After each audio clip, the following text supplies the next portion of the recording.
song Beatnik Beach, which I haven't played since 1988.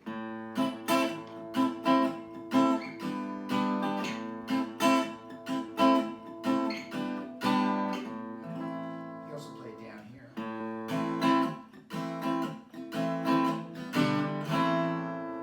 Okay, a few other things that happened in that song, but I think that's good for now. Here's one of mine. It's called Sheila's Waltz.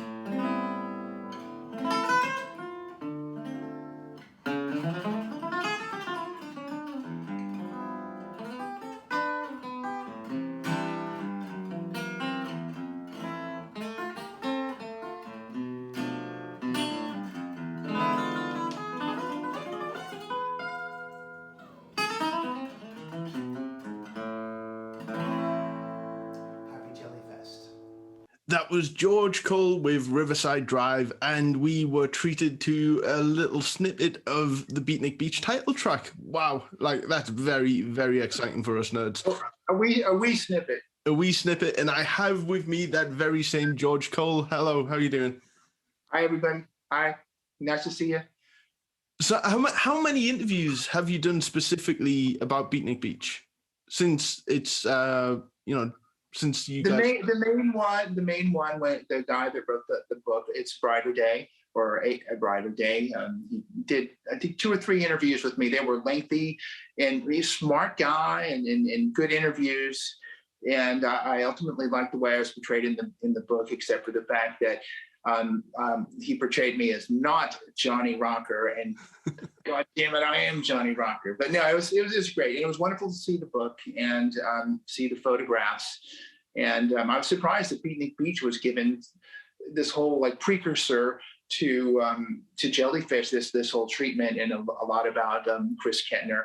You know, so, and I also know Gary King, the guy that replaced me in Beatnik Beach for a few gigs, and he's a friend. And when he started teaching, he came over, and I gave him some tips on how to be a music teacher. And a wonderful player, wonderful guy, Gary King, East Bay legend. That's interesting. So, I mean, the interview with Craig Dorfman for the Brighter Day book must have been, what, 2014, 2015, something like that. And I forget, yeah.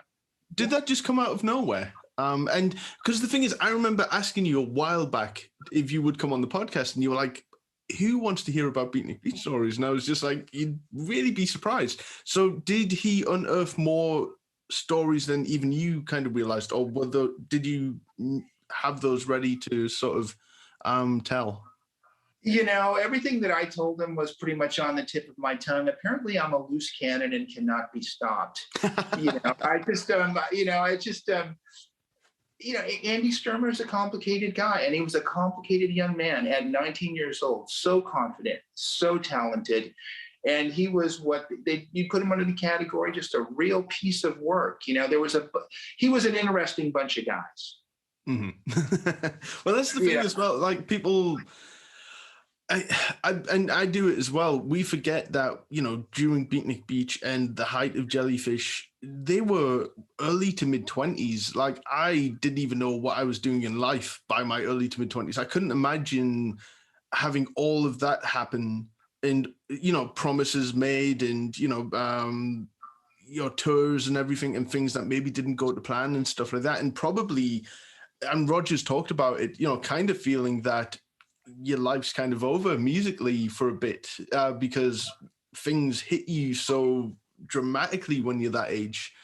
So I think people kind of, you know, and in terms of, I was told, and I think it was Craig who told me this, that Andy said to Craig, look, there's always one dickhead in every music biography, and it's me in this one, isn't it? And he was like, kind of, a little bit. But the thing is, again, it's and, you know, he comes across determined and, you know, angry and threatening and intimidating, because he's quite tall and he's got evil eyes, according to the book as well. I can totally imagine it. I mean, and talented and just growing. I mean, so he's 19 when I joined Beatnik Beach, and I had my Eddie Van Halen haircut, and much like I have now. No, I had the musician shag. It's not a mullet, mind you. It's a musician shag, and Andy was just looking at me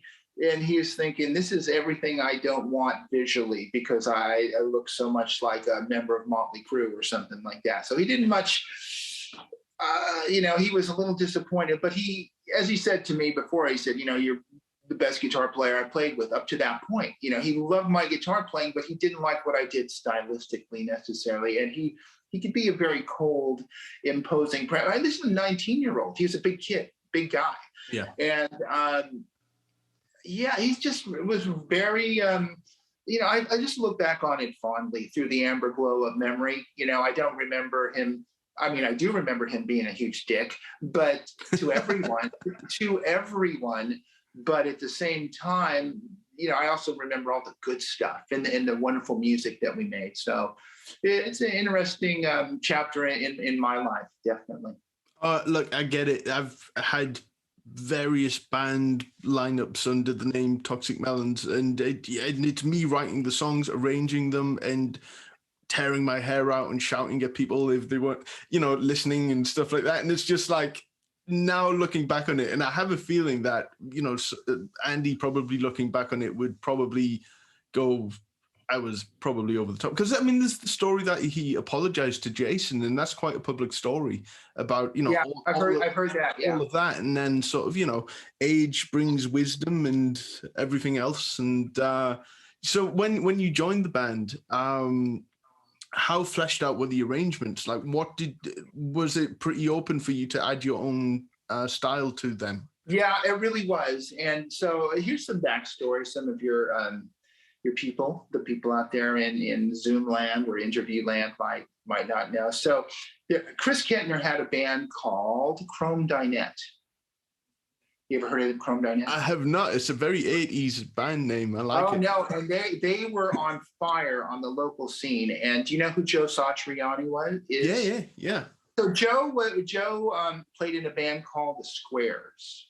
And they just released their set. It's very power pop. If you've got anybody out there that's fans of power pop, the Squares record has finally been released, and there's some wonderful songs on there. But so Joe's the same age as I am, and maybe he'll play on my new record. He might. We don't know yet.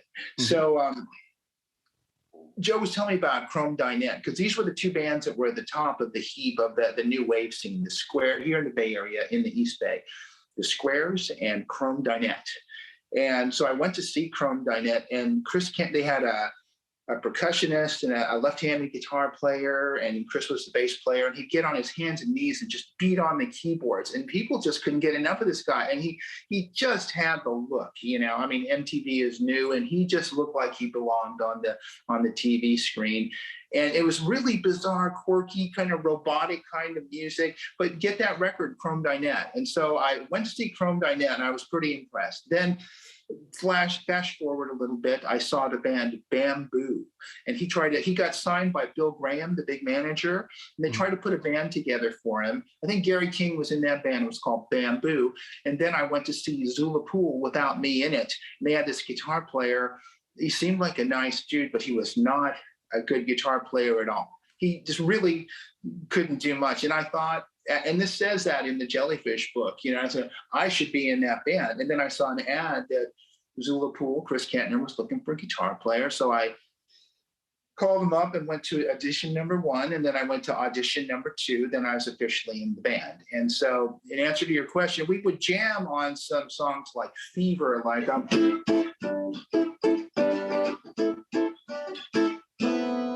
we would just jam. And he didn't have to tell me anything. I would, because I was at that age. I was 30 years old, so I was an accomplished musician by that time. I wasn't a kid, and so I could just, their songs were harmonically and musically, quite simple and kind of groove based. Chris is a good musician, with that groove and that dance ability. What did he call it? He called it butt ability. If the songs had butt ability. And so, he'd be playing these grooves. And so I just knew what to do. Not a lot of soloing, a lot of parts and stuff. So I had complete freedom to create parts. But then as Andy started out as the drummer, and he was barely singing, and he was a good drummer. And then as the group progressed, he just more and more started singing harmony, beautiful tenor harmony with that beautiful voice. And then he said, I've written a couple songs. And then it was like, oh shit. And then, so he's singing lead from behind the drum set, and then Kentner's singing harmony. He had a more of a baritone. Most men's voice, as I'm sure you know, because you're a musician, most men are high baritone. And the real rock voice, you think of, early Beatles, or it's a tenor voice. Yeah. But so Chris was a baritone. Oddly enough, some of the best and biggest rock singers are baritones. Elvis, Jim Morrison, the guy in INXS, all baritones. It's more of a man voice, but that high tenor. So Andy had this beautiful voice from behind the drum set. He's singing lead. He starts writing songs. And then Chris said, let's put him in the middle. And then we played with this band called Blue Movie, and they had a stand-up drummer. They were a punk band. The guy had a mohawk. But the next day, Andy built his drum set and started standing up. And now he's in the middle, and he's standing up. And then for a while, we were a three-piece, and those were good times. I had a lot to do on the guitar. Then we got Roger, and that was a whole nother thing. So, the Bill Graham that you mentioned, I believe he's the same guy who organized Live Aid in America, if it's the same guy. Well, yeah, that's the guy that had the Fillmore, and is really the Bill Graham, and Bill Graham Presents is the genesis for modern touring and concert giving with the Fillmore West and the Allman Brothers live at Fillmore East, So those were his venues, and Bill Graham's an important person, died in a helicopter crash, I believe, going from one gig to another. They hit a power tower or something like that. Oh, wow. So in terms of the arrangements that were already there, or in terms of the chord progressions, did you sort of take it upon yourself with your sort of jazz chops, I guess? I don't know what the word would be, to sort of use like inverted chords and augmented chords, etc., and just make things a little spicier? Thank you. And there's not a lot of augmented chords and stuff in that band, but I do remember, here's kind of how music worked in that band by Chris Kentner, this song, Lonesome Town on the Beatnik Beach record. I think it's on the beat. We made the Zulu Pool record, and then, as you probably know, or the fans out there of Jellyfish and so forth, a few songs were deleted off the Zulu Pool record, and we recorded a few more. This was all done at RDR Studios, where I also took the band Green Day, and Chris Coyle paid for it. I took Green Day when they were called Sweet Children or something, and we spent a whole day recording, but the drummer's parents were there, and it just ruined the vibe. The original drummer, the original drummer, I think his name is John Kiffmeyer. I think that's him. And sorry if I got that wrong, but that was before they had Trey Cool. And so I took him in the studio, and we recorded all morning, and then we went to lunch, and we came back, and the guitar sound had suddenly vanished. And so somebody has those tapes somewhere, unless they were destroyed in a flood. But the way that the Beatnik Beach music, like Kenner would say, play something like this. And I play.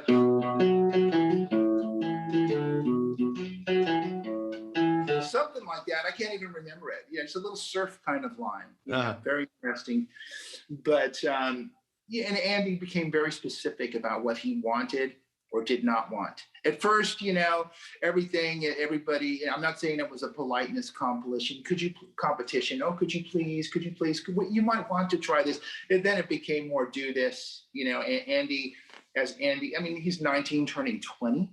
Yeah. I remember his 21st birthday, so as he was growing up and maturing and having this musical vision that ultimately went beyond Beatnik Beach into Jellyfish, he became much more specific about what he liked. And oftentimes he would just tell you what he did not like, and he would never say what he liked. He'd let you know when he heard it. So it was interesting. And the keyboard player, Jose Padilla, Zay, eventually Andy became so disgusted with him that Zay just left the band.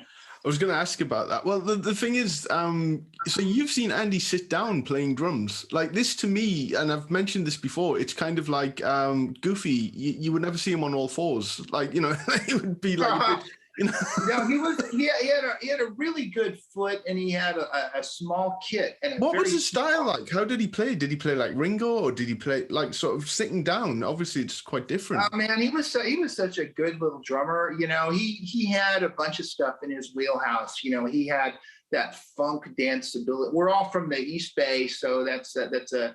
If you think of all the bands that come from the East Bay, then Tower Power, Sly and the Family Stone, Cold Blood. So he had that danceability, that funk, that real strong attack on the kick drum, but he also had that Beatlesque kind of no fat on your drumming kind of, like playing drums like a songwriter, the fills that sound like they were written into the song. So he had that, and then he used to brag how he used to play. He was a really good jazz drummer in high school, and he had chops, and that he had given up these chops in order to play in a more simplistic fashion. But so he had some. We were all good musicians in that band. Everybody had. He was so young, and he was just so good. You just look at this guy. Oh yeah, but he wasn't a star yet. He didn't. He had something. He had short hair. He had some sort of weird charisma about him that developed over time, as did his funny fashion sense. I've said to family members of Andy, I like to think that he still walks around the house with a big Dr. Seuss hat, and in my mind, what was Andy like to jam with? Because that's the one thing we've never really seen from Andy. Actually jamming, because the songs are so meticulous. We've seen when crowds will request a song and they'll just break into "Oh, It's Magic" by Pilot or something like that, and they'll get it wrong and they'll just give up on it. But he started that in Beatnik Beach, like in the middle of a song, he would say, "How about a little Ted Nugent?"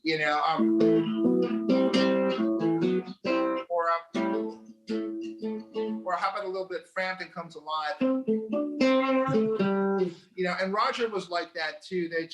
Music was like a free-for-all for them, and and they loved the Monkees.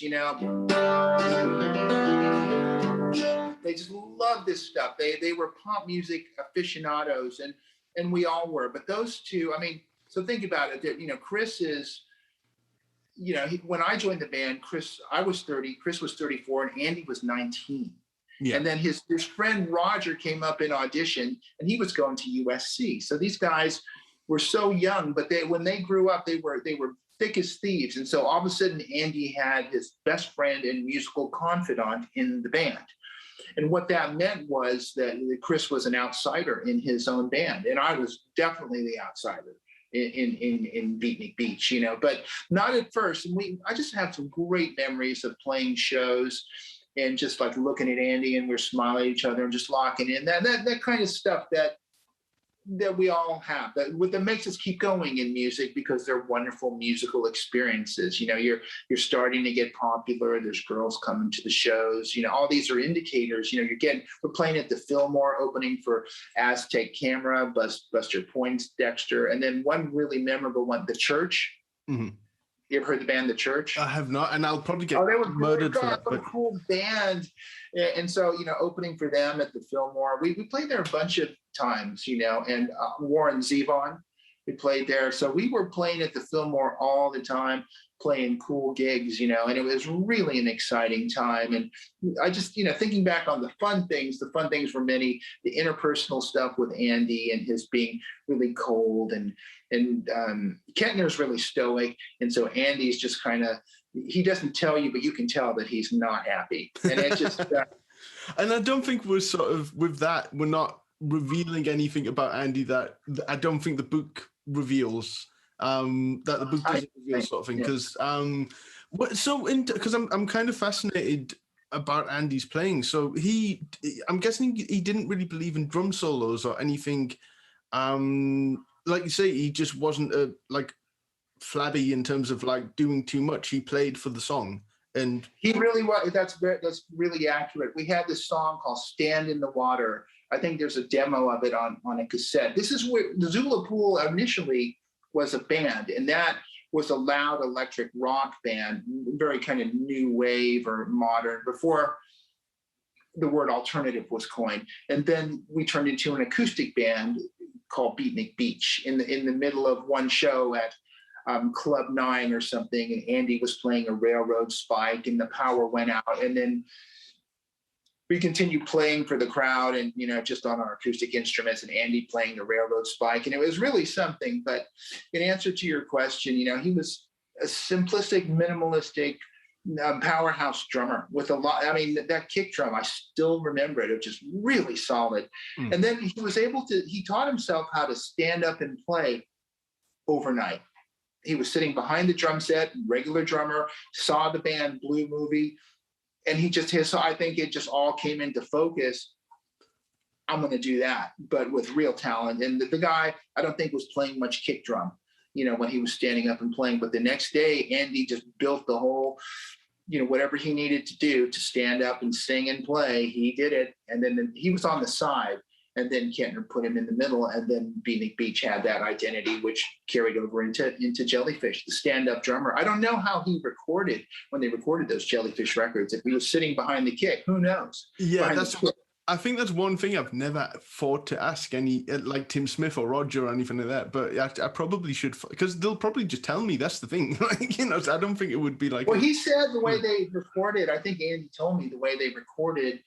They just did it. They turned on the tape and just went for it, with Jason, I think, playing guitar, then adding bass later, that kind of lead bass kind of thing. But I think who knows if he was standing up or sitting down, because I think a guy could play better sitting down. But then again, maybe he was so used to standing up by that point. I can't imagine that he would record standing up. It just...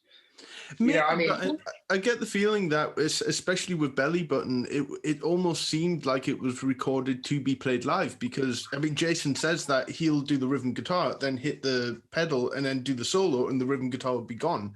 So I'm guessing maybe Andy stood up for that, but it's one of those interesting things. Do you have like pictures of Beatnik Beach concerts and stuff?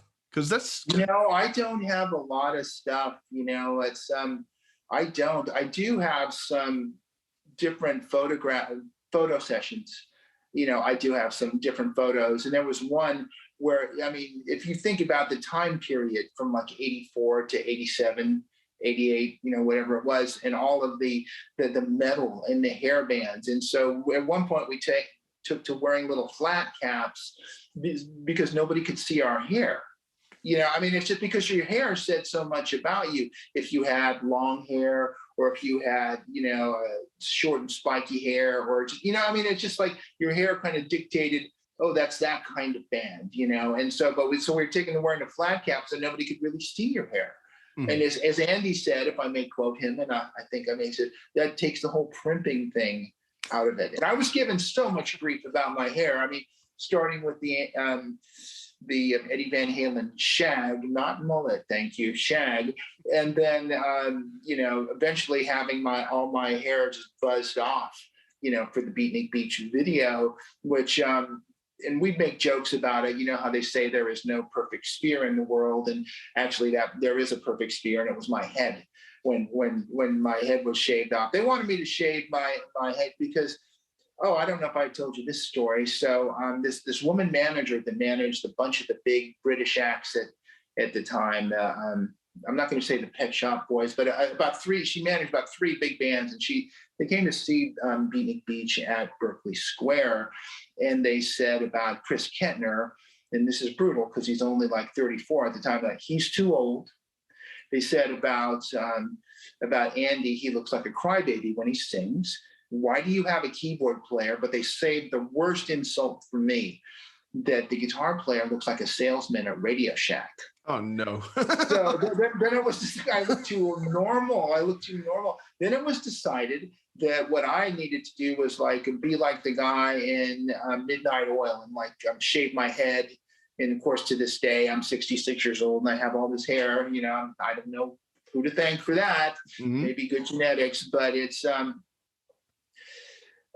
LA weather. Decided that I should shave my head and be that rad guy, and I just I wasn't comfortable with the shaved head. Although now it's really common. You see a million guys with shaved head. Mm-hmm.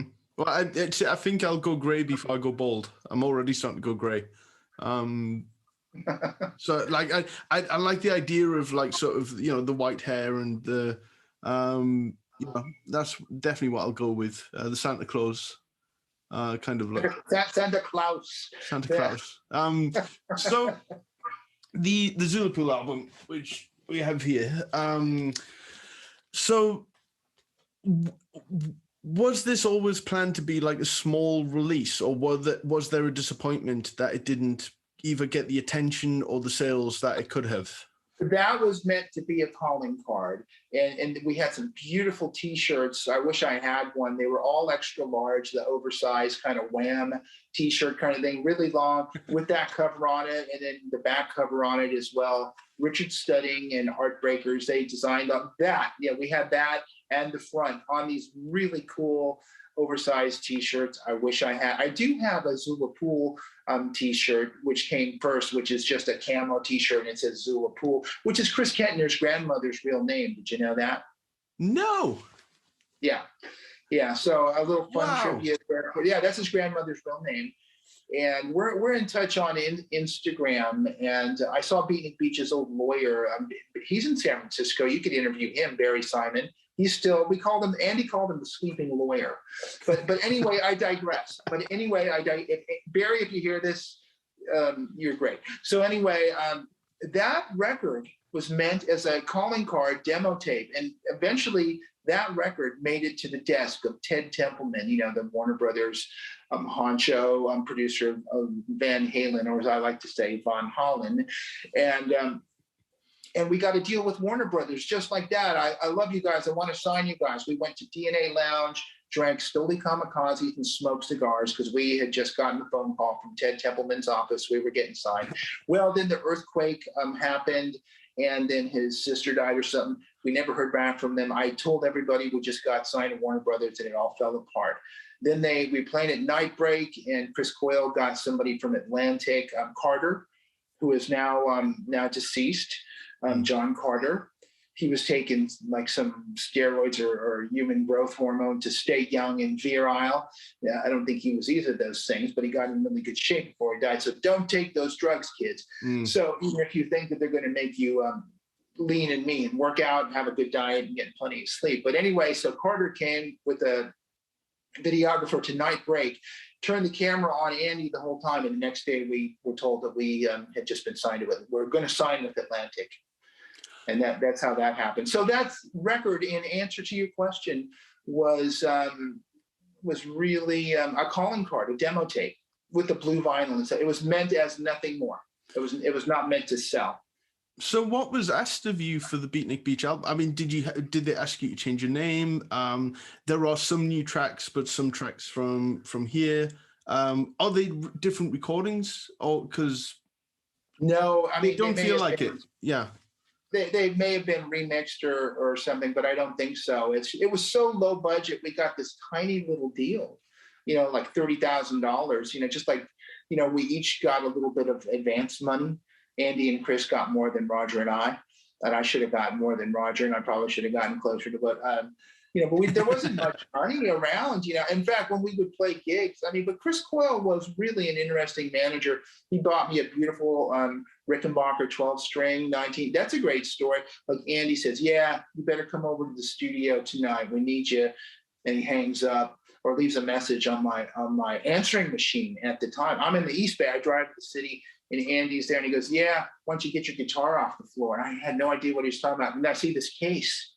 And I open it up, and it's a beautiful 12-string, 1964 Rickenbacker, just like George Harrison played in A Hard Day's Night. And Chris Coyle had bought it for me. Oh, wow. And right there, he left it on the floor. He'd give me a couple $100, and he says, go buy some cowboy boots and wear them with your pants tucked in. He introduced me to Axl Rose at the I-Beam. He says, this is Axl. He plays in the band. This is before the first Guns N' Roses record came out. And this is nighttime. He's wearing a sleeveless denim jacket with the tattoos, and which I thought it was so outrageous at the time. And he had the World War II commandant's cap on and aviator shades on. And this is right there in the nightclub. And he was tall and he had cowboy boots on with the pants tucked into him. But yeah, how you doing, man? Is it easy to tell during that time? Because I mean, you're bumping into so many musicians and so many who would end up, going on to having really successful careers. Was it easy to tell looking at someone like Axl Rose? Yeah, he's gonna, be huge. They already had a buzz. They already had a buzz. And Andy and Roger went and saw Jane's Addiction play at the Kennel Club, and they were just so smitten with they just kept talking about what a cool guitar player Dave Navarro was. And I think Dave Navarro is probably rock and roll cool, shirtless, just looking good and stuff. But I mean, on a musical level, I don't see him. I mean, Jane's Addiction is an amazing band, influential band, but it didn't seem like that would fit into the Jellyfish mold, because it's rock, kind of maybe alternative, whatever alternative means. But they were blown away by Jane's Addiction and Dave Navarro, and then that's all they could talk about for a week. But Andy was so young, he's just going from thing to thing, and he goes, he was just so unhappy with me at one point. He goes, I'm really into the Zombies, man. I'm into the Zombies. Don't you listen to the Zombies? And I said, dude, I bought that record when it came out. Being born in 1954. So as 66, 65. So I'm buying Kinks and Zombies. All that stuff that Andy, who's like 9 years younger than me, had to go back in time for. I experienced it in real time. Yeah. Well, did you guys, like, being older in the group, were you trying to, or did you recommend a lot of music to them as well, and try and steer them a certain way, or were they so determined that? Well, so Roger came later, much later. There was a whole life of Zulu, and then there was a whole life of Beatnik Beach without Roger. So Andy, we would share. We bond over love of the Beatles. We just loved the Beatles. Now I can't even talk about the Beatles because I'm so Beatled out. Those are my heroes. That's probably the reason I'm talking to you now, is because I love the Beatles. I had all their records. I still have all their original 45s. And I gave away a lot of stuff, all the albums and the John Lennon and Yoko Ono stuff, the Plastic Ono Band, and the polythene wedding cake photo and all that, So I'm kind of Beatled out now. But whenever I hear one of their songs, of course, it takes me to that happy place, and I love it, and I'll always love it. But it's just, at the time, Beatles were having one of their many resurgences, and so we were all really into the Beatles. We loved that a lot. And Andy was we liked Crowded House. And Andy, although he was 19 or 20, he would say things like, "That's our competition." Wow. And we couldn't get the opening slot for them at a club called Wolfgang's, so then we wound up busking across the street. and Bill Graham's people came and moved us down the street. They didn't want anybody busking, and that would have been a great show, Beatnik Beach opening up for Crowded House, because they were great. Well, I saw them around that time, and they had a food fight on stage, and the singing and the songs, and oh my God, just so great. Love Crowded House. So you talk about Beatnik Beach getting a relatively, small advance and everything. So,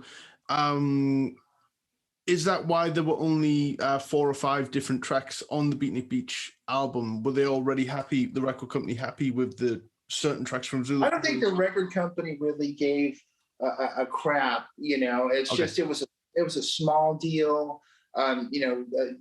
Carter just got us signed. And right from the beginning, we just kind of felt like we weren't a priority. And something about Britney Spears. Now, I think that's a Jellyfish story that they. But I remember being wined and dined by several record companies before the Atlantic signing. But Beatnik Beach, we were not a priority. And you ever heard that song by the band Wild Wild West? You ever seen that video? I forget the group. Maybe the group was called Wild Wild West. I was going to say, not Will Smith. No. But, okay. Every time that we would see that video, that was a band that started to take off and got all the money put behind them. In Beatnik Beach, we never had that. Like, we wound up playing a lot of gigs with Chris Isaak, and they had just gone down to LA and showcased for Warner's and got a promise of a bunch of money to break the band.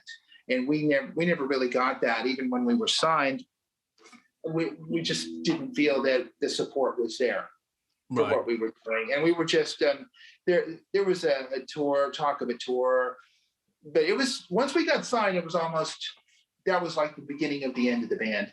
You know, the record came out, it did not do well.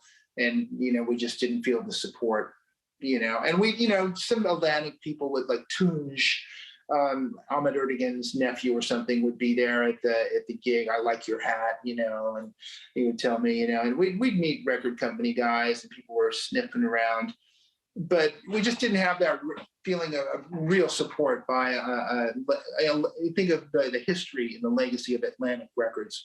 We didn't feel like, I mean, some smoke was blown up our collective arses, but I don't think that we ever really had that support. So, Lonesome Town got some kind of single release, because I've seen that around. I'm trying to remember it. Something like that. Well, I've seen, I think it's like a 12-inch pressing of it. So I think there was, have you seen this? Or I don't know. Show it to me. You got it there? No, I don't have it with me. That's the terrible thing. But I'll have to find it. But on the that's it. Yeah, that's Chris Kettner's song with Andy singing lead on. Their styles were so different. Yeah, and trying to meld those two styles together. And Chris was so generous with Andy letting this little pipsqueak, you know, sing harmony, and then, you know, eventually take over the band. I mean, he was the drummer that was just starting to sing harmony. Then, and I'm sure he sang on his own. But the next thing you know, he's singing double vocal. It wasn't harmony anymore. It was like double vocal all the way through. Then you know, standing up, then being the lead singer, and Chris, switching to upright bass and being off to the side, and changing from the leading man persona into kind of the cut up of the band, you know, just being, you know, kind of doing funny stuff and you know, being cool, but being the cut up, and Andy's being the more the focal, totally the focal point. So do you see Andy's confidence grow every gig? By leaps and bounds, yeah. You know, since he, you know, and he was such a confident young man, and he'd say things like, if we just keep doing what we're doing, I know we're going to get signed. He was 19 years old when he told me that. I mean, I guess that's kind of the bravado and confidence of somebody that doesn't know any better, but also he was correct. You know, he was right. But I mean, I'd see him just grow from the drummer into, you know, into being the, you know, the MC, the person right there in the middle talking to the audience and everything. And he grew very quickly and comfortably into that role. And for somebody that eventually opted out of show business and does not seek the limelight at the time, he seemed like somebody that was born to it, that was born to the limelight and wanted this so much. So with a relatively small advance and everything, was that that was used to cover the album artwork and the music video as well, or? You know, I wasn't really privy to, I did remember signing the Atlantic contract, but I wasn't really privy to how the money was split up. You know, I mean, I got my share, Kettner got, and Andy got their share. Roger got less than me, I think. I thought he got earlier in this conversation, I thought that he got the same as, I think he even got less than me. So, because he was new to the band and didn't even really play on that record, just on Maria, maybe. Yeah. It just, which had, if you listen to that, how much guitar is on that song? Like there might be like one little riff if you listen real hard for it. So that was a very keyboard dominated song, you know. So yeah, I don't know where all that money. There wasn't much money to go around, and Chris Coyle was, you know, fronting all the money for the band, paying for the rehearsal studio, paying for the band, just making, he was just out of pocket for all that into the Jellyfish era, you know. Wow. Yeah. Go for it. Sorry. No, I mean, I don't know much about his business, but he had plenty of money, and maybe we could refer to it as ill-gotten gain. because there's other tracks that I want to talk about as well that are connected with Beatnik Beach. But in terms of the music video and the album cover, because you are still in contact with the cover artist. Richard Stedding. Yes. I'm not in contact with him. You're not? I wish I happened to it. But we met. He was such a cool guy, and he was just around. He was around, and he was, you know, he did that album cover, and he did the T-shirts, and I think he took some photographs of us. You know, I don't think we ever had a really great photo session. Andy never liked anything, and rightfully so. You know, I mean, he was developing his vision, and once he got Roger in the band, you know, they were listening to a band called Red Cross, and their whole Red Cross's entire vision, their entire visual aesthetic, you know. So I grew up in the 70s, but these guys were looking back to the 60s and 70s for their sartorial inspiration, you know, for the way they wanted to dress and portray themselves. I mean, when the Jellyfish record came out, I couldn't believe the Dr. Seuss hats and stuff. I mean, they went so far in that direction, you know. And, you know, I know that those are the rules of the music business. You got to be able to play, you got to be able to sing, you got to be able to write and perform, and you have to have a strong visual image. And they gotta have a gimmick if you want to get it. Yeah. Yeah, they had a hell of a gimmick. I'll tell you, they had a hell of a gimmick. And fortunately for me, my gimmick now is my guitar playing. But good gimmick to have. yeah. Well, it's and the hair, you know. Later, we're gonna have to wait. I need a dolly. But so you are in contact with the guy on the cover holding up the double bass. Selwyn, as it turns out, lives a block above me. That's where his parents live. Selwyn is down in LA, and he has an agent. And I think I was telling you the story of how we hired him for my friend's bachelor party, Selwyn. And I have photographs of him lathered up in banana cream, suntan lotion, and as he was the entertainment. Well, we had strippers, and then we had Selwyn and his buddy that was about the same size. They were part of the entertainment for my friend's bachelor party. So he lives a block above me. And we play shows, and people say, "Where's the midget?" And I'd say, "He's not in the band." Uh-huh. Well, I was going to say a man of diminutive size, because I think midgets frowned upon now, isn't it? Only in wrestling, I think you can still use the word midget. Well, you know, there's a show coming up here at the Cornerstone Berkeley, and it's called Midget Wrestling. Nice. America has everything. Well, you know, but if you think about it, both midget and pygmy are probably both frowned upon. Yeah. Well, I've never met a midget wrestler who isn't fine with the word midget, because that's what people use, and you know, it looks good on the poster, and you know, they're the first to do you never see serious midget wrestling. It's always comedy. So you know, I think they know what gets the crowd, and they know they're an attraction. Well, speaking of midget wrestling, I have a picture of my friend Mark Miller. His boss was wrestling Selwyn on this green shag carpet, but Selwyn was all oiled up with this oil, and I have a picture of Selwyn flying through the air. This is some years after Beatnik Beach, and I just got a hold of Selwyn somehow, and then only later did I find out that his parents live a block above me here in the Kensington Hills, and I've seen Selwyn a few times, and even my son saw him, and my son has seen the Beatnik Beach album cover. Not that I talk about this much, or that I don't have the poster of Beatnik Beach. I should probably do something with it, because I still have it. But I do have the poster. There's the guy from the album cover. There he is. There's Selwyn, and it's a blast from the past. Would he sign it? I have that poster. I might have to have the only poster. Are you kidding? Selwyn is the biggest publicity hound. I mean, go on his Facebook page. He calls himself 5 Cent instead of 50 Cent. He's 5 Cent.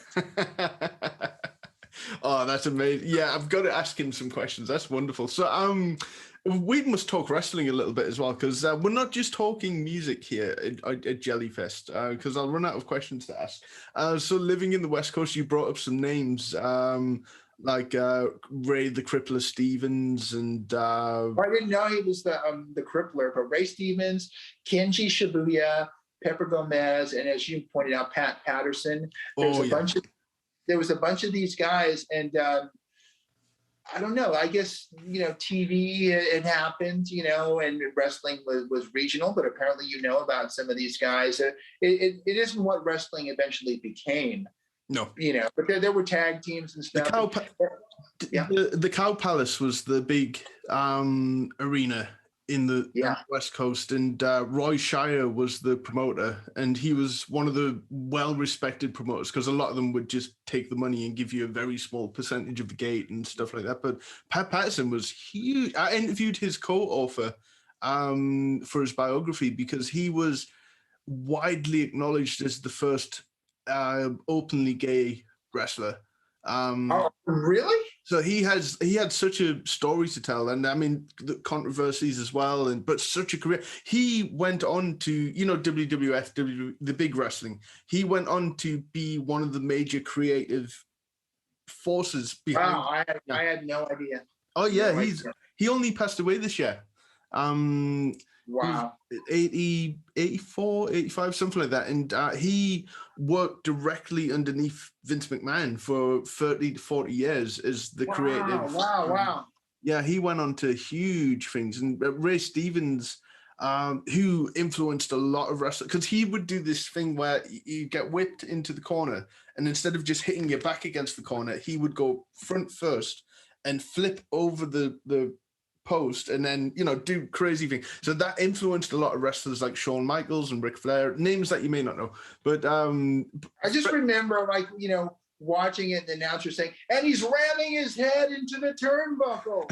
And of course I think the turnbuckle is soft, but it's just like who knows? I was so young, and it was just it just seemed like so much fun. And this was at the Richmond Auditorium, where they also had roller derby. I don't know if you're familiar with the sport of roller derby.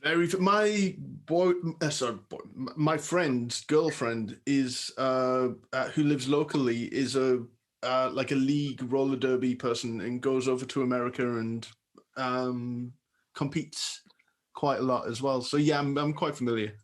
There's been a resurgence of roller derby. Yeah.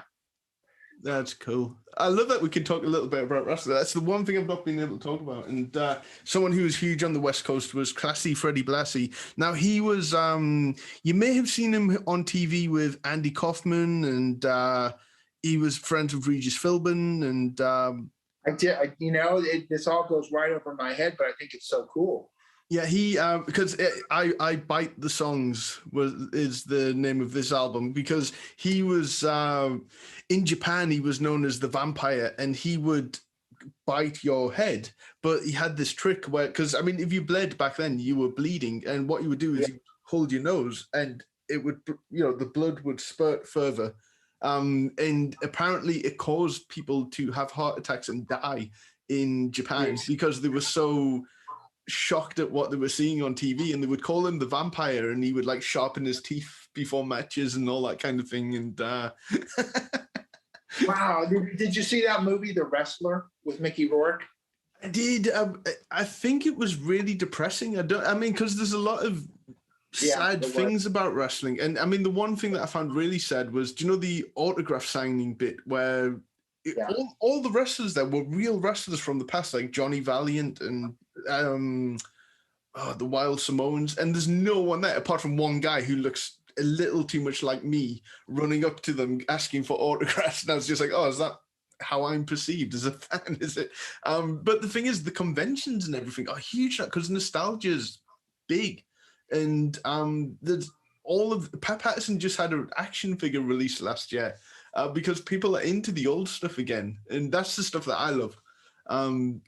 So anytime I can talk about any kind of regional wrestling, I talked to Eric Dover about wrestling in Alabama for quite a long period of time as well. So yeah, it's wrestling was every state was a mafia. It was called the National Wrestling Alliance, and they wrestlers would travel around the country, and but there'd be one world champion who would enter the town, and he would be the big draw. But someone like Andre the Giant would be a big. Did you see the Andre the Giant documentary?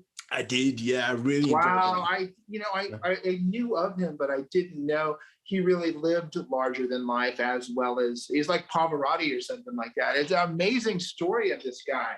Yeah, he drank 157 beers in one night, according. He's a fucking legend. But I'll tell you who else. I just thought of another wrestler, and I don't know much about him. I don't know if I ever saw him, but Haystack Calhoun. Mm-hmm. Was a big name around here. I saw Ray Stevens, Kenji Shibuya, Pat Patterson, and some of those, and Pepper Gomez. Yeah, and he was Mr. Clean. I think he had the flat top. He was the good guy, the straight, square guy. And then Haystack was a legend. I don't know if I ever saw him. Well, he wore like sort of the bib overalls, and he was like big hillbilly kind of thing. And yes, that was the image. Yeah, he was never going to be a champion, but he was also always the attraction, because he was so limited that you couldn't have him there every week because you would get bored of him. Whereas if you had a champion back then, if he lived in your hometown, it was seen more like a sport. People believed it was real, so they went to support their champion every week. Whereas it's the kind of thing of like, if you only got the circus twice a year because you've seen that. Once you've seen it, you've seen it. But if you go as a sporting contest, as it was back then, even though it wasn't legitimate, these guys were on TV. There was regional TV channel KTVU, and Ray Stevens would be on there. That pencil neck geek. He's a pencil neck geek. I'm gonna break his neck. I just and they still use that in politics. Somebody was referring to, I don't know if you know anything about American politics, which we will not go into for everybody's, somebody was accusing Adam Schiff of being a pencil neck geek. So, so the term is still around. The previous president is in the WWE Wrestling Hall of Fame because he is friends with Vince McMahon. They go back years, and there's footage of him at the Trump Plaza, which recently got demolished, front row watching WrestleMania, the big event, and he is sat next to someone who's like one of the heads of the mafia. And years later, there was a court case, and they asked this president, do you have any ties with the mafia? And he was like, no. And then they used the tape of this WrestleMania as proof that he was sat next to. Well, I mean, of course, there's going to be guys like that. There's going to be an underworld element in wrestling and show business. Mm-hmm. In general, horse racing's crooked, prize fighting, wrestling. I think, I don't know the origins of wrestling, but I fantasize that at one point it was real, but it was just too brutal, and they had to make it into the show. As they used to yell to the early Beatles in Hamburg, "Mach Schau," make show. So they had to make a show out of it because it would be too brutal. I don't know what century this happened, but I love prize fighting. I boxed in junior college. My father boxed, and so I always loved boxing. And wrestling is akin to that. Mm-hmm. It's akin to that. It wasn't that it was too boring, and we'll get off this, but it wasn't that it was considered to be too. Sorry, it wasn't too violent. It was considered too boring because some of these matches would go on for 2 hours long because someone would have someone in the headlock, legitimately not let them go. For real, wow. So then this guy called Jack Pfeffer brought in a lot of the rules in terms of time limits and the gimmicks, etc. And Gorgeous George was one of the first on TV. I remember that name, but I think that predates me because Gorgeous George was just this name that my name's George. And so if your name is George in this country, you take a lot of crap. There's the Gorgeous George, and then there's the Georgie Porgy pudding and pie, kiss the girls and made them cry. When the boys came out to play, Georgie Porgy ran away. I had this music student, and his name was George, and he was a teenager. We became pretty good friends. I said, "They ever call you Georgie Porgy?" And he goes, "Yeah." And I said, "What do you think of that?" And he says, "I hate it." I said, "I hate it too." And then we analyzed it. Georgie Porgy pudding and pie. So he's a fat fuck. Kiss the girls and made them cry. He's repugnant. when the boys came out to play, Georgie Porgy ran away. He's a coward. And so we just absolutely hated that. And so we much prefer St. George the Dragon Slayer, George Washington. You know, there's plenty of George Clooney. There's plenty of good Georges, but the whole Georgie Porgy thing it's funny when you have a name like George. Within 5 minutes of meeting me, people have called me G Money, G Spot, G Dog, Giorgio, Jorge, or Georg, which I didn't understand at first when this girl was calling me Georg. I was thinking, what the fuck is she calling me? But then I realized that's from the sound of music, and that's a very positive reference. You know, so anyway, I digress. There's a very famous actor in this country called George Cole. I didn't find out about him until this sounds funny, until I Googled myself. And then George Cole, the Minder, came up, and since his death, and it's very sad to go on the internet and read about George Cole's obituary because I'm still here. But after his death, he's become much more popular. And if you Google George Cole, he's the first thing that comes up. But I'm the second thing that comes up. And so I thought, do you know about Roger's name? Roger Joseph Manning Jr., you know about that? So it was Roger Manning. Yeah. And then there was another singer. So he started calling himself Roger Manning Jr. And then there was another Roger Manning Jr. So I think he had to do all that to get his own identity, you know. And so I thought about changing my name to George Edward Cole, or my childhood nickname was Rocky, after Rocky Marciano, because my father used to box.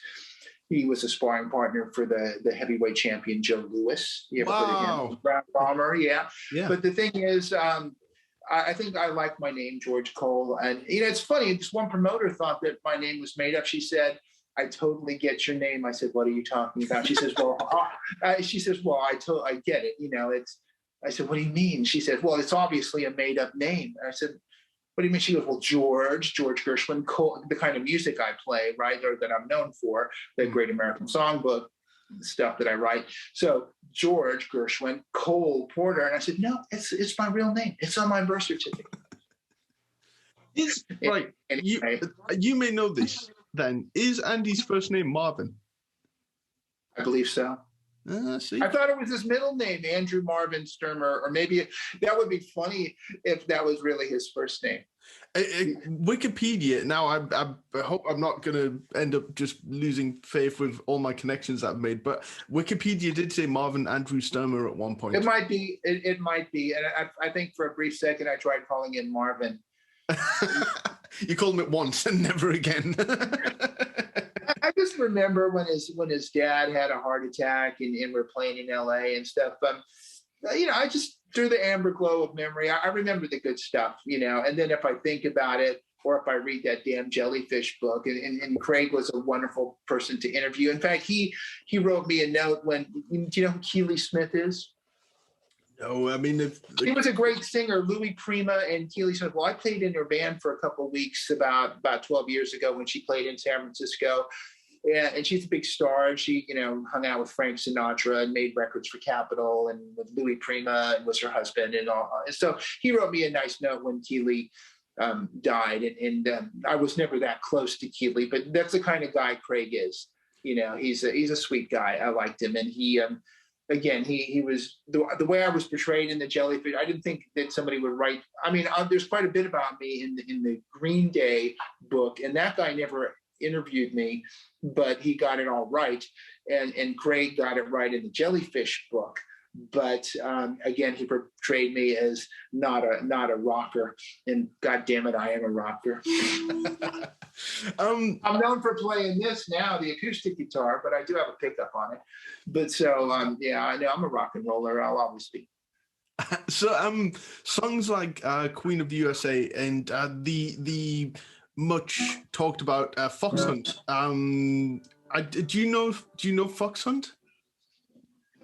Okay, that's the unreleased Jellyfish song that they are too embarrassed to put out by the sounds of it. But the things like Queen of the USA, was that planned for the Beatnik Beach album? Was that planned for? No, we tried that a few times in rehearsal.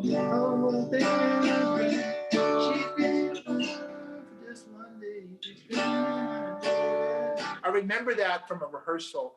Never played it, never forgot it. That's how sticky that song is. We did it a couple times in rehearsal, and I'd never heard a recording of it, but to this day, I remember it. It's got single potential for, even for Jellyfish. It wouldn't have been out of place on that first album, I don't think. No, I just if you read that. But well, if you read the notes, even Andy says it doesn't really belong on a Jellyfish box set. It's more of a Sturmer Kettner creation. But I'm glad it's on there because it's such a catchy song. Yeah, I only played it 2 times in 1986, and I remember it to this day. Wow. I mean, not that I'm not saying that I am or I'm not a musical genius, but that song's so fucking catchy. It's just so, Andy just had the knack. I mean, if you're, any of us are a product of our influences, and he just, it's like when I was teaching the Green Day guys, when they were so little, they were little kids. I'm like 7, 8 years old, Billy Joe. And when they get a little older, they said, what do we have to do? And I said, well, you're going to have to write your own songs. And they just started rifling through all of pop music history at such a rapid clip, Beatles, Elvis, whatever. But then they found this band that, how everybody name checks the cool bands like Velvet Underground. They're cool, but nobody ever name checks the Smithereens. You ever heard the Smithereens? Yeah, but that's a big influence on Green Day because the formula is all there. That, the kind of hard sound, but with the pop sensibility, So, I mean, Andy and Roger, they just, from the Monkees to the Beach Boys, you can hear it, all of it in their music, to the Move, to the Sweet, it's Elton John. I mean, you can dissect it, but it's not just slavish imitation. It's just they had digested that and it came out the other end. Well, in terms of, mentioning or not mentioning bands that are influences, when the occasional artist mentions Jellyfish now, or if they're included in a top 100 underrated albums or something like that, it kind of does shine a spotlight on those albums. And that's why you can't get any of the vinyl anymore for, you'd have to mortgage a limb now, I think, to buy really Belly Button really? Yeah. Part of me thinks that I've, creating the group, I've kind of created my own monster because now everything's gone up in value. And I will tell you this, though. You just reminded me of something when you're talking about vinyl. I will tell you this. It's a very interesting part of the Beatnik Beach story, which, is a small, I'm surprised anyone has any interest at all about Beatnik Beach. It's very flattering, that anybody, but it was the precursor to Jellyfish, which was a much larger vision and is known by many more people. And so I guess it'll always be a footnote to the Jellyfish story. But when the Beatnik Beach record came out, it came out on vinyl, it came out on CD long box and cassette. All 3 formats existed for one brief shining moment. Shortly after that, the cassette was gone. No more cassettes. And then vinyl a little bit after that fell out of favor too. Or maybe I have that backwards, but one of them went away, then the other one, then it became all about the CD, which people still like. Some people love the CD format and they're not happy unless they have the CD, or even better yet, a signed CD.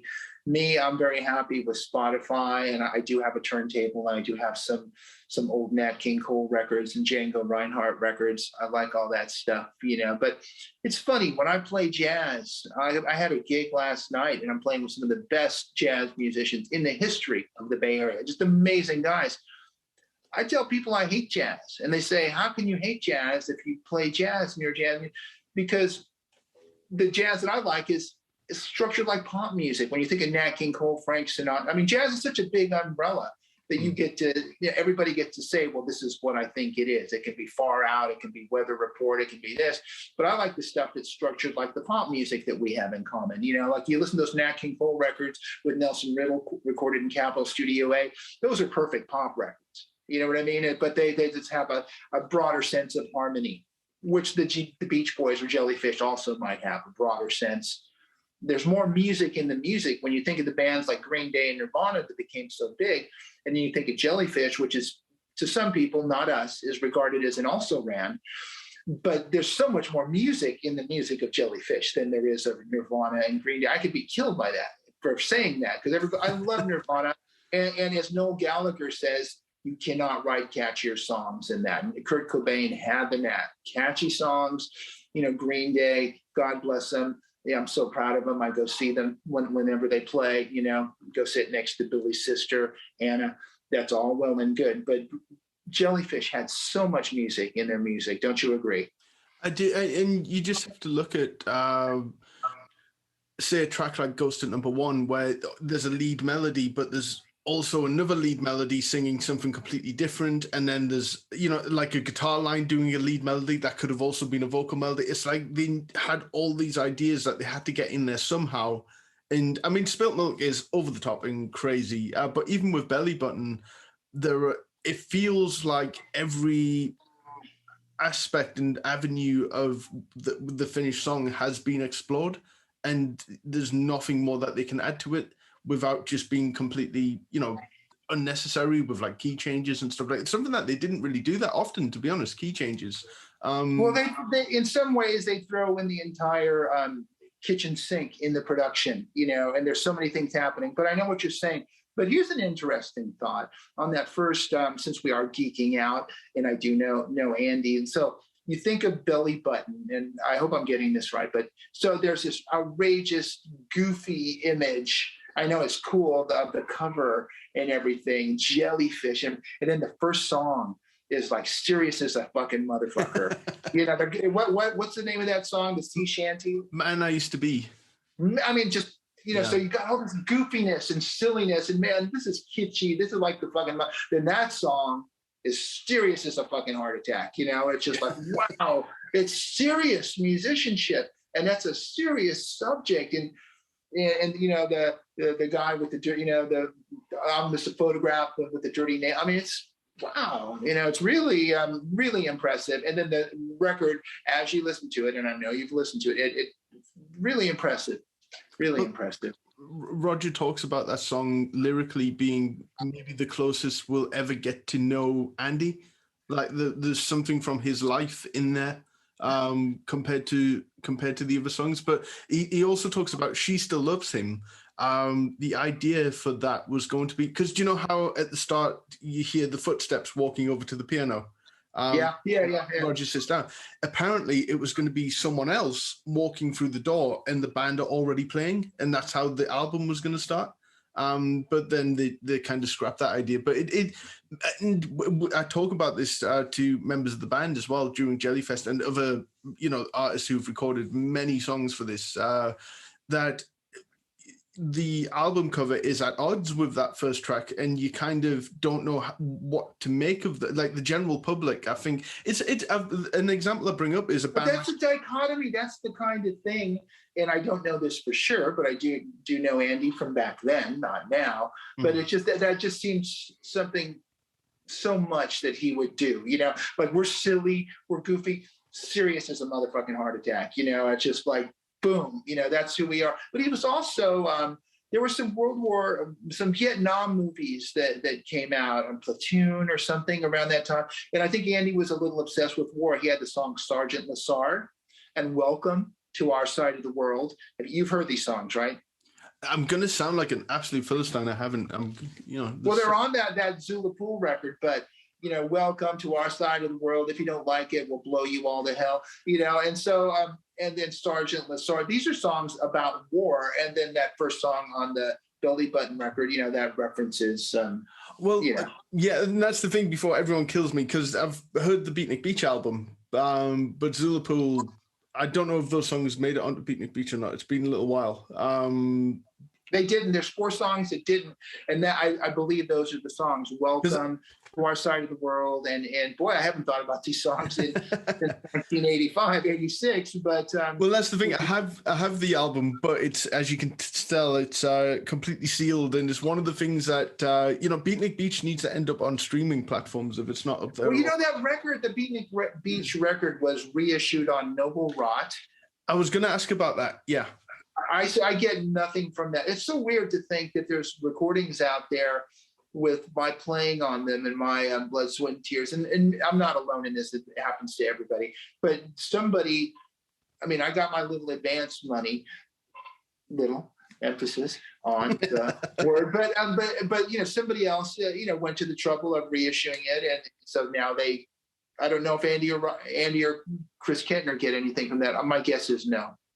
Because I know there was a reprint of it, and I'm guessing it was a very limited run, and I don't know personally the differences between the original. I'm guessing different record label on the back and stuff like that, because I've got the original CD, but I don't have and I am that kind of person that will want every format of everything. So I'm going to have to certainly dig for it, and that long box as well.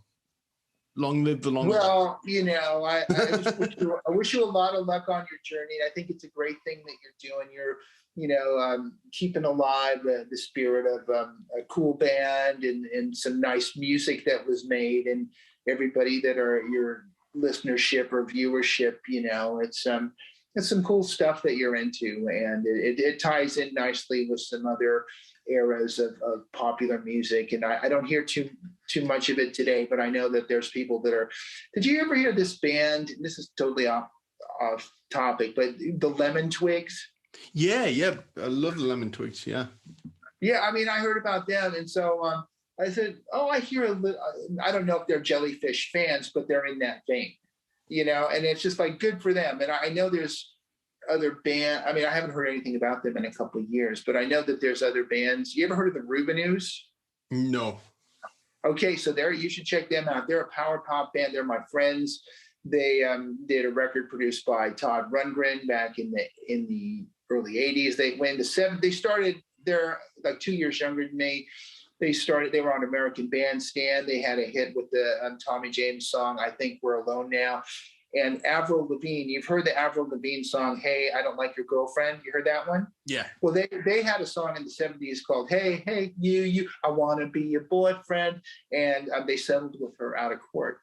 And so the Rubenews, but if you like power pop, and they're still together. They just got signed in their 60s to Yep Rock a couple of years ago, and they got a new record out. So that's East Bay stuff.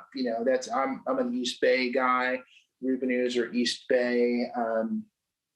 So check them out, the Rubenews. But that's power pop, a little different, more like Cheap Trick. Not all the musical hocus pocus, like those pictures of the studio in Jellyfish. I mean, my God, the story I hear, and not saying anything bad about Andy, we've already said a million bad things and good things about him. I mean, didn't he have a couple breakdowns and demanded the record be remixed or remastered? The second one. I know they went through a number of mixing engineers, and it was a mission to get, and apparently Andy wouldn't sleep too much, and he would be constantly exhausted and all that kind of thing.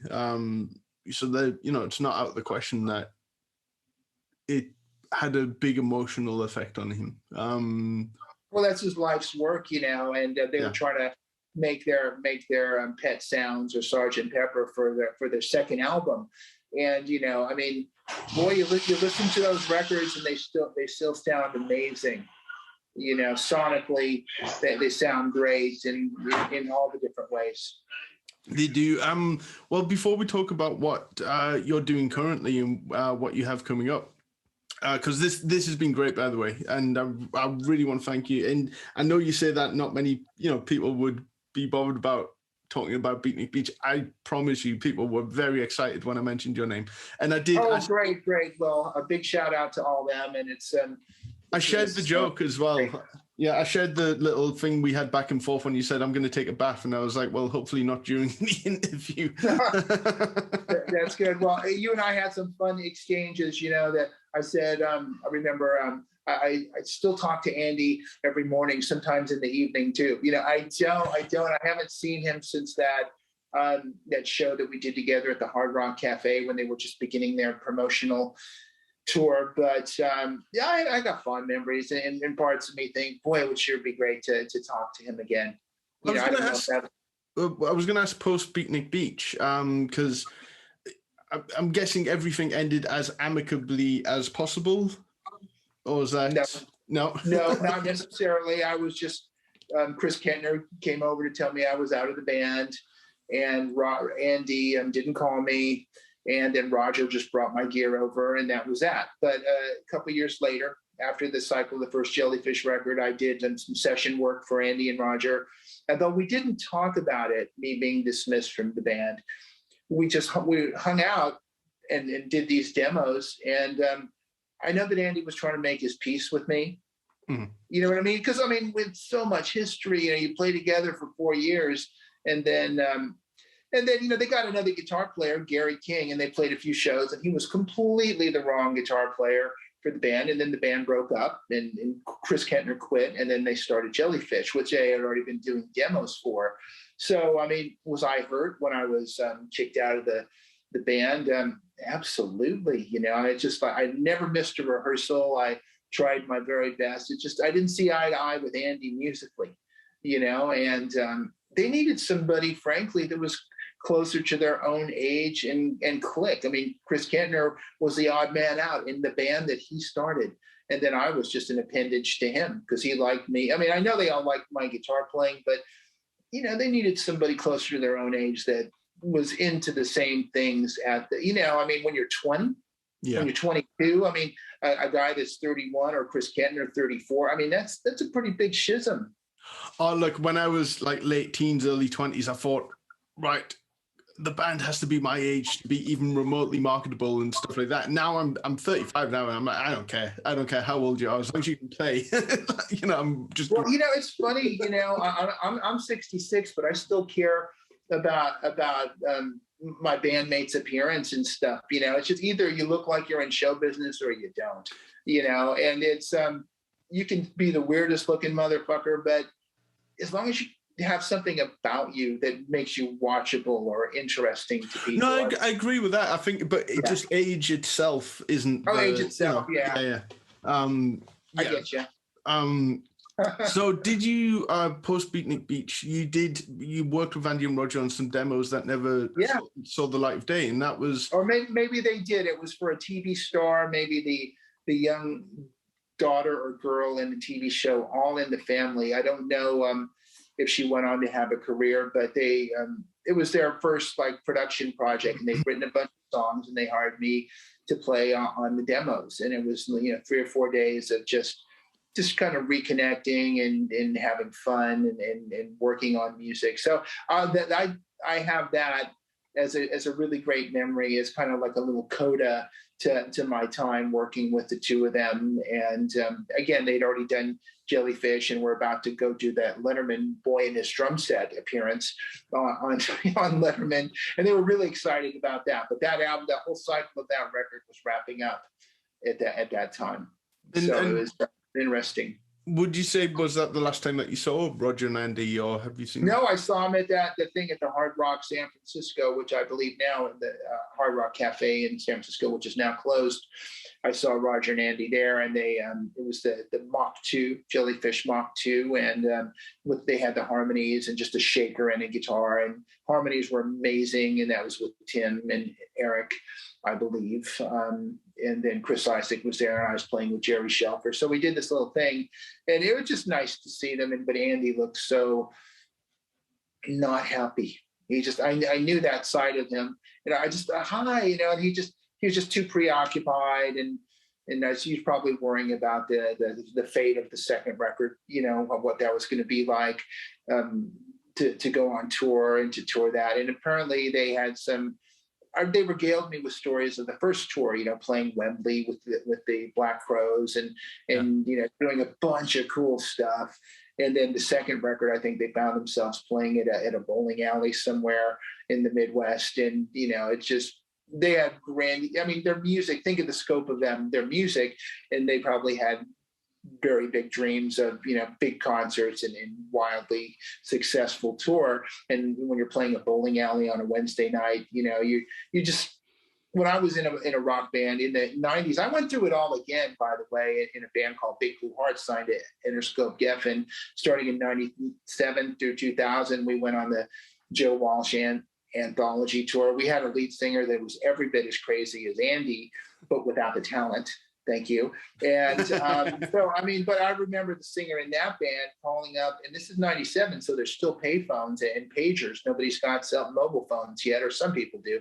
But I remember him calling the record company, where's my Wallflowers tour? Where's my calling management? Where's my Wallflowers tour? Where's the Counting Crows tour? Because we were on this Joe Walsh tour, which was an amazing tour, but it was all baby boomers in the audience. And he wanted to be playing David, the lead singer of that band, who shall remain nameless, David Fisher.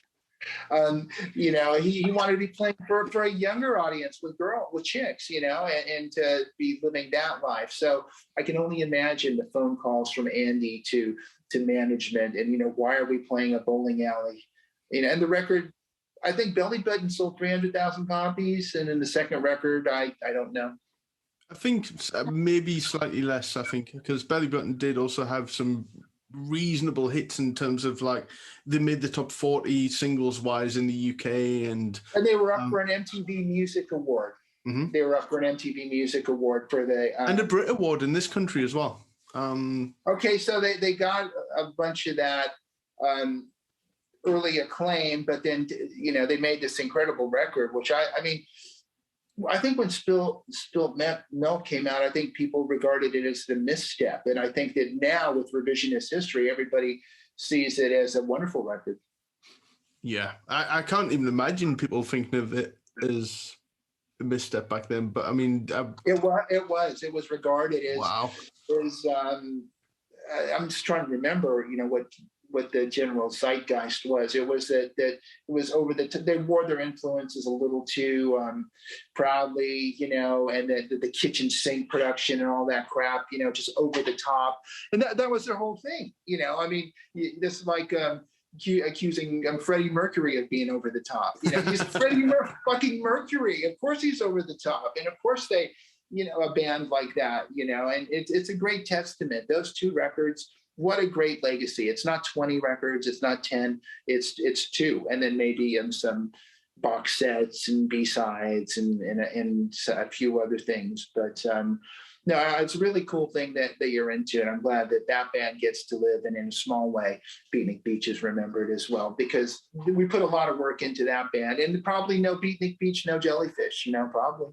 I agree. Well, that's the thing, because I'm also as equally a huge Queen fan, and they had Smile as the precursor to Queen, and, you know, Smile are a very important band, and I love that album as well. And you know, there's a whole story to tell with Smile, as you know, there is with Beatnik Beach as well. So I want to really thank you for spending some time with me to do this. My pleasure. It's been super fun.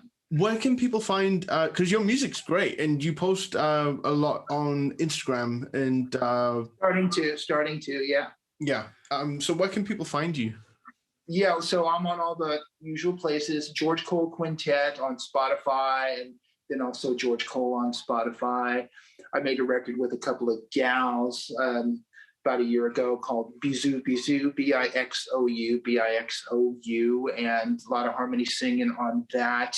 I'm making a new record with John Coonerverty, who did Joe Satriani's, did most of Joe Satriani's records, including Surfing with the Alien, which is the largest selling instrumental record of all time. So John and I are working on a record. We've already done 4 songs, then COVID hit.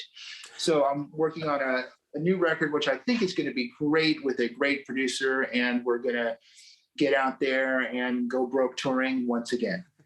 No, I'm joking. It's going to be great to finish the record and get out there and take the music to the people. The music that I play now, for anybody that's interested, is Django Reinhardt influenced, but the songwriting and the singing is more Great American Songbook style. So, you know, in the style of, you know, Bing Crosby and Frank Sinatra, all that stuff. But it's new music, and it features me and my guitar playing and whoever else is in the band. So it's a really fun thing to get to do, and it's great for me to have a whole nother chapter in life. About 10, 12 years ago, I sold all my electric guitars and bought a couple of instruments that were in the original Django Reinhardt and the Quintet of the Hot Club of France.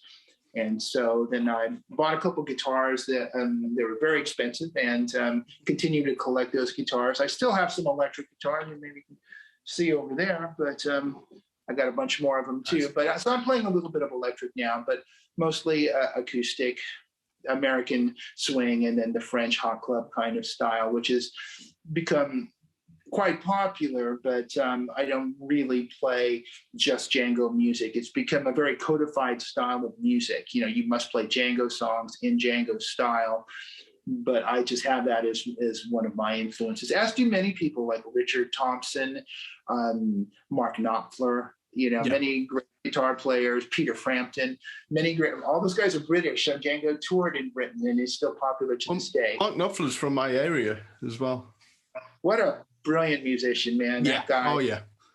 So cool. And people, as a guitar player, he's enough. But I mean, great lyricist, singer, band leader. You know, I couldn't say enough about him. So, like him a lot. Find George Cole on Instagram and bug him with Beatnik Beach. No, John.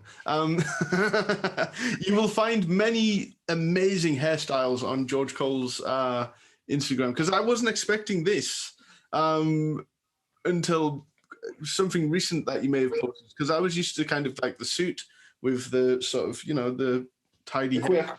Yeah.